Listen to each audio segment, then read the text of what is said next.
Today, Lyles Station Historic School and Museum salutes, quite literally, Garland H. White. Born a slave in Virginia in 1839, Garland H. White left Richmond a slave and returned as a captain in the Union Army, serving as a chaplain at the liberation of Richmond, one of the few commissioned African American officers in the Civil War. As a child on the plantation, he was taught to read and write, a rarity during slave times, but was taken from his mother and sold to Georgia Senator Robert Toombs when he was 12. Toombs, a lawyer, congressman, and future Confederate Cabinet member and general, was one of the Confederacy's early organizers and its first Secretary of State. Serving as the senator's personal servant, he was allowed to preach on Tomb's plantation and traveled with the senator around Georgia and to Washington, D.C.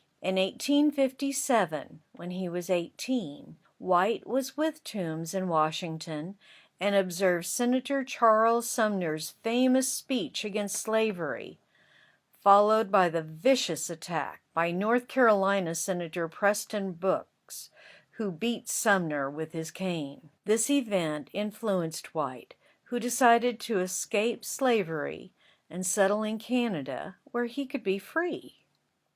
He eventually settled in Ontario above the Great Lakes in 1858 and became an African Methodist Episcopal minister the next year. White returned to America in 1862 after Congress stopped enforcing the Fugitive Slave Act, settling in Ohio with his wife when he became involved with the United States Colored Troops as a recruiter. He offered his services to Secretary of War Stanton as a recruiter. He was dedicated to supporting the African American soldiers he recruited, men he had traveled through Ohio recruiting for the 54th Massachusetts, the first African American unit in the Army.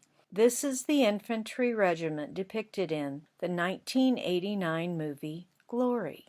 Lincoln authorized more units the next year in 1863, so White traveled to Indianapolis, focusing his efforts at the Indianapolis Station AME Church. Over 180,000 African American men served in the Union Army, and thousands of other African Americans served in other positions.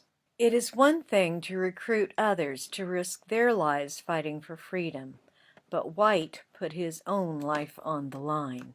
Moving beyond simply recruiting others to fight for freedom, he took his beliefs to the front lines, providing his services as a chaplain for the 28th USCT. At first, White could not officially serve as a chaplain in the Federal Army due to his race, but after writing to Secretary Stanton and others asking to be appointed officially to the position, claiming that no one else was interested in the office and that the white officers supported him, he received the appointment as chaplain, bringing with it a rank similar to captain. However, the military included limitations. He did not receive an officer's uniform, with officials worrying that white soldiers would have to salute him. He eventually did receive his officer's uniform in 1865.